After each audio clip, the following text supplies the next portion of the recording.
Bonjour, je vous retrouve aujourd'hui pour une nouvelle vidéo. Alors aujourd'hui, je vous propose de faire une petite page avec coucou, avec la petite maisonnette là sur son rocher.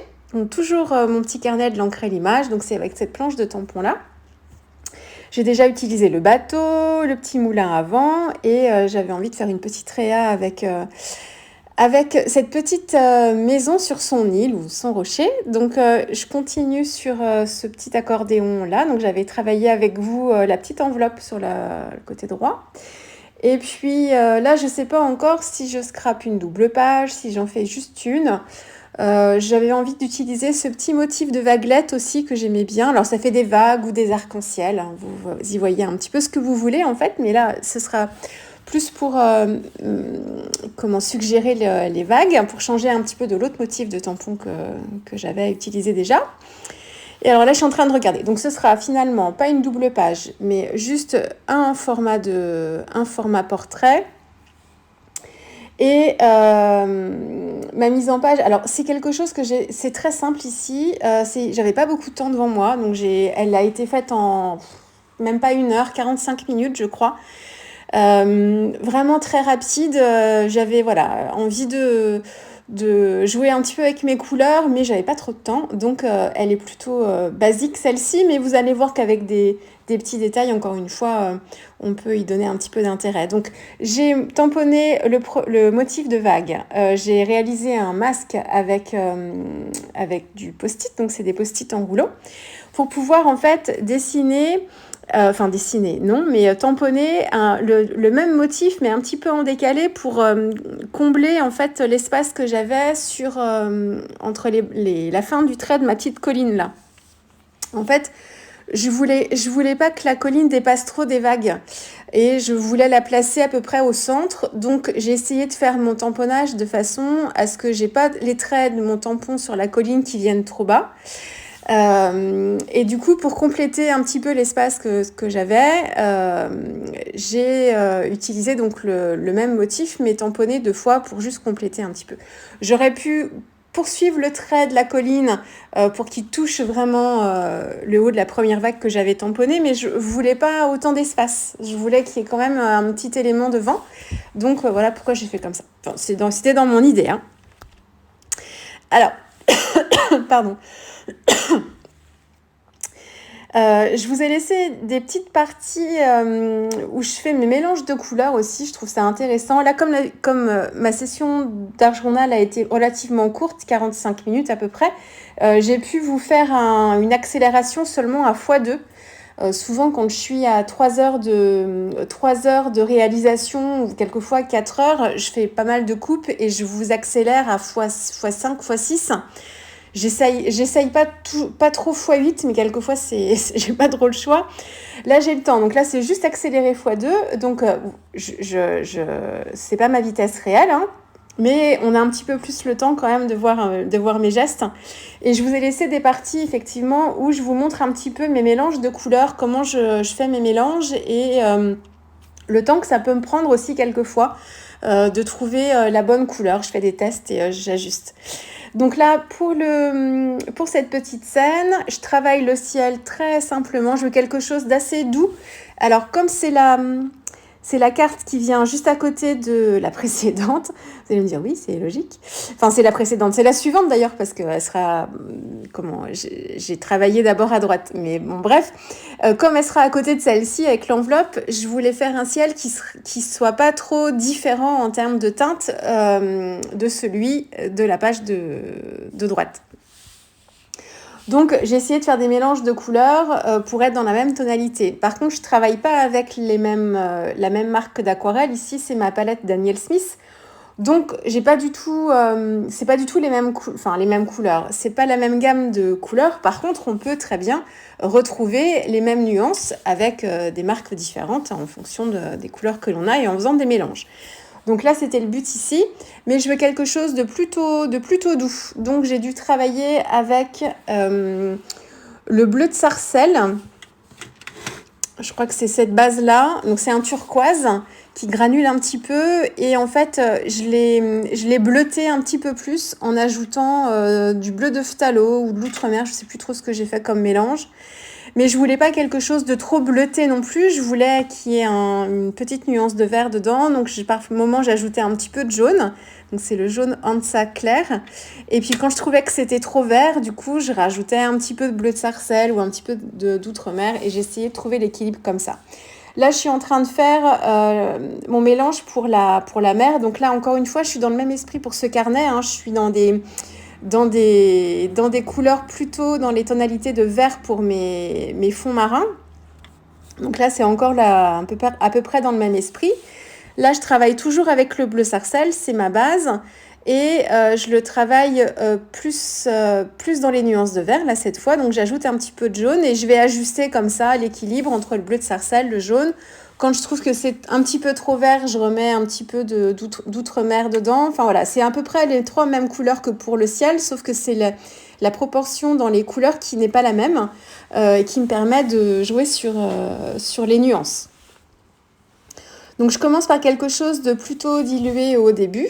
Et puis ensuite, je viens intensifier tant que c'est humide à l'intérieur, en fait, au creux des vagues, là où l'arc est plus petit, pour je cherche mes mots aujourd'hui. Je viens intensifier les arcs au niveau des arcs de cercle qui sont plus petits, plus restreints.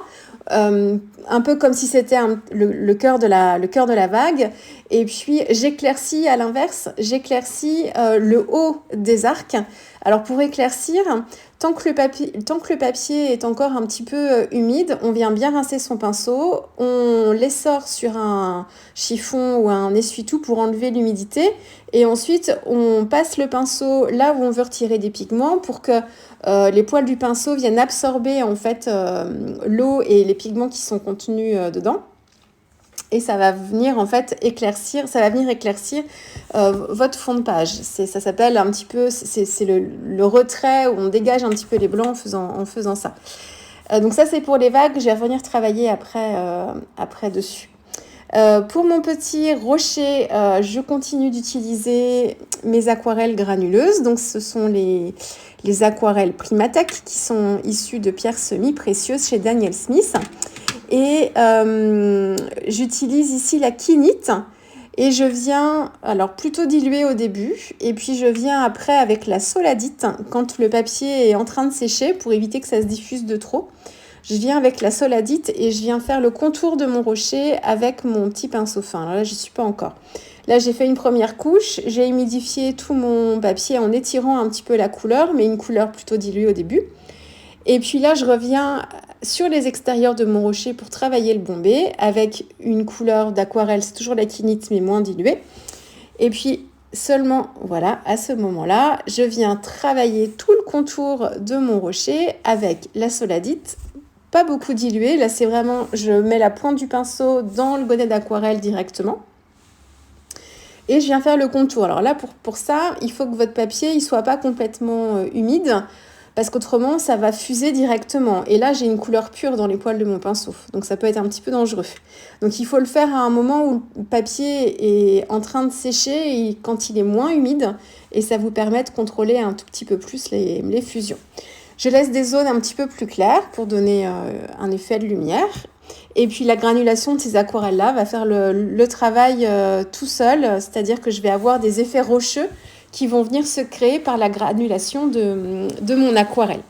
Elles sont super, je vous le redis encore, elles sont super intéressantes. Je passerai mon temps à faire que des rochers et que des galets en ce moment. Pour ce carnet, je veux pas trop en faire parce que je veux pas que ce soit trop redondant, donc je veux qu'il y ait un petit peu de variété. Mais je suis en train de réfléchir à la dernière page que je vais faire, une double page, et j'ai envie de galets, mais qui soient un petit peu différents de ce que j'ai proposé déjà dans les galets du fond des mers. Donc je sais pas, ou peut-être que je vais repartir là-dessus. Mais en tout cas, j'ai envie de m'amuser encore avec les galets sur ce projet-là, mais je passerai mon temps à faire ça. Je trouve ça super détendant. Alors pour la mise en couleur de la petite maisonnette, je suis partie avec quoi donc? Avec l'écarlate de Périlène. Donc ce sont que des couleurs Daniel Smith ici, hein. L'écarlate de Périlène, et j'y ai ajouté, pour casser un peu ce rouge qui est très vif, j'y ai ajouté un petit peu de rose opéra. Et en fait, on va se retrouver avec un petit peu la couleur du coquillage qui est situé dans la petite enveloppe. Alors, on sera moins dans les orangés parce que j'ai pas ajouté de jaune ici. Et j'ai des couleurs rouges et roses. J'ai pas du tout de jaune. Donc, on s'en rapproche dans la lumière, mais ça permet de casser... Enfin, le fait quand je mélange mon rouge... Pardon, hein, je suis fatiguée, c'est la fin de semaine. Quand j'utilise le rouge comme ça, je le trouve trop vibrant en fait. Et puis du coup, par rapport à ce que j'ai déjà travaillé, c'est pas ce que je cherche ici dans ce projet-là. Et en fait, d'y ajouter le rose opéra, qui est une couleur dans la catégorie des fluos chez Daniel Smith, c'est précisé sur le tube, c'est une couleur fluo. Ça permet en fait de casser un peu le côté très rouge éclatant de l'écarlate de Périlène, mais ça me permet aussi d'avoir une couleur comme ça, un rose fluo qui tirera un petit peu vers le rouge. Enfin, je trouve que c'est super subtil en fait comme couleur. C'est pas facile à vous l'expliquer, mais voilà. Donc ça me permet de pouvoir travailler avec des rouges et des roses mélangés. Ici, je suis avec... j'ai voulu faire un rappel du orange parce que c'est encore ce que j'ai sur la page de droite. Donc, alors là, j'ai une nouvelle couleur dont j'ai pas noté le nom. Bon, bah super. Je sais plus. Ah bah mince, j'ai perdu le nom. C'est un orange transparent, mais il y a un autre... le nom est plus long que ça.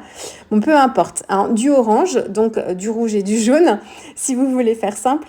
Et là, c'est juste une petite touche, en fait, parce que c'est pour faire un petit rappel. Et le cœur à l'intérieur de la porte, là, et travailler avec le même mélange que pour la maison. J'avais fait le toit de la même façon, exactement de la même couleur, et j'avais séché. Et là, en fait, je remets une couche sur le toit pour qu'il se distingue bien du reste de la maison. Donc, c'est exactement les mêmes couleurs, sauf que j'ai fait une autre couche avec un mélange un petit peu moins dilué aussi. J'ai travaillé les petites herbes, là, les petites algues avec du vert. Là encore, c'est toujours pour... en fait, je reprends les couleurs que j'ai déjà utilisées pour ce projet. Alors, elles sont principalement toutes regroupées sur l'arrière de droite, là. Et j'essaye de répartir ces couleurs-là sur la page que je suis en train de faire pour qu'il y ait une cohérence. Comme ça entre toutes les pages.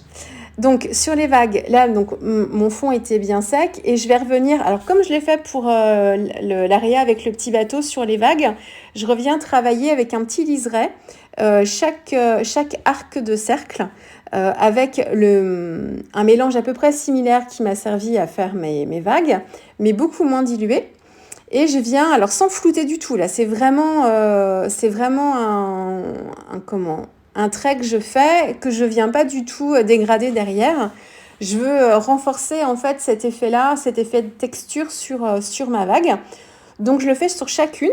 Donc là, il n'y a rien de sorcier. Juste un petit conseil, moi j'ai tendance quand je veux travailler dans la précision, surtout pour faire le contour là ici, j'ai tendance à avoir le même geste que quand j'applique du crayon, c'est-à-dire que je fais une multitude de traits. Ça, c'est une technique en dessin quand on n'est pas très précise, comme moi, et qu'on n'a pas la main très, très, très sûre, comme moi toujours. De faire des petits à-coups de crayon, comme ça permet d'éviter de trembler trop et d'être un peu plus précis, en fait, d'avancer comme ça progressivement. En aquarelle, avec le pinceau, c'est déconseillé de faire ça parce que ça a l'effet inverse, en fait. Et on a plus des hachures et on n'a pas le geste fluide qu'on devrait avoir avec le pinceau. Donc moi, instinctivement, je le fais parce que j'ai le réflexe de ce geste-là avec mes crayons. Et comme je repasse sur chacun des traits du tampon avec un petit crayon noir à chaque fois, donc j'ai une habitude qui est un petit peu trop ancrée là. Et du coup, avec le pinceau, par contre, c'est pas du tout un avantage de faire ça. Il faut vraiment s'entraîner à avoir un geste direct et pas se stopper dans dans son élan, en fait. Il faut vraiment faire de A à Z. Si je fais un arc de cercle, eh ben, je le fais en une seule fois, en tournant le papier. Voilà. Ça permet de s'entraîner aussi un petit peu avec sa main et avec la gestion du pinceau aussi, et la pression que l'on peut avoir aussi sur le papier avec son pinceau. J'avais complété le ciel avec, là je vous le montre. Alors vous me demandez beaucoup ce que c'est que ça. Alors c'est un médium en fait, un additif qu'on peut rajouter à nos aquarelles quand donc on fait notre jus et puis on peut rajouter ça. C'est un médium iridescent. Alors vous allez voir vous allez avoir ce zoom là et un autre zoom qui vous permettra de mieux voir encore l'effet de scintillement, pardon. Vous allez voir que ça scintille. C'est un médium que j'utilise pas forcément beaucoup en le diluant avec mes couleurs d'aquarelle, mais je l'utilise en fait tout seul, dilué avec de l'eau par contre, mais vraiment en transparence pour donner cet effet-là. Et là, ça me permet de travailler mon ciel un petit peu plus. J'avais retiré en fait un petit peu de pigment pour me créer des petits nuages, mais mon fond est très très doux, hein, il est très délavé là. J'avais fait 2 couches pourtant, mais je voulais pas quelque chose de trop prononcé. Donc, et j'avais retiré j'avais retiré un petit peu de pigment pour dégager les blancs, pour me créer des semblants de nuages et pour renforcer ce côté-là, j'avais utilisé ce médium-là. Donc voilà, donc c'est Winsor & Newton qui fait ça. C'est très pratique, c'est un bon petit complément à nos aquarelles. Ça permet d'ajouter un petit peu de détails. Là, je vous montre tout ce que j'ai fait. J'essaye déjà, là, au fur et à mesure, de rassembler mes pages pour voir un petit peu ce que ça donne, tout ça. Est-ce qu'il y a une unité? Est-ce que je suis restée à peu près dans cette harmonie? Parce que je vais m'en faire un carnet à la fin.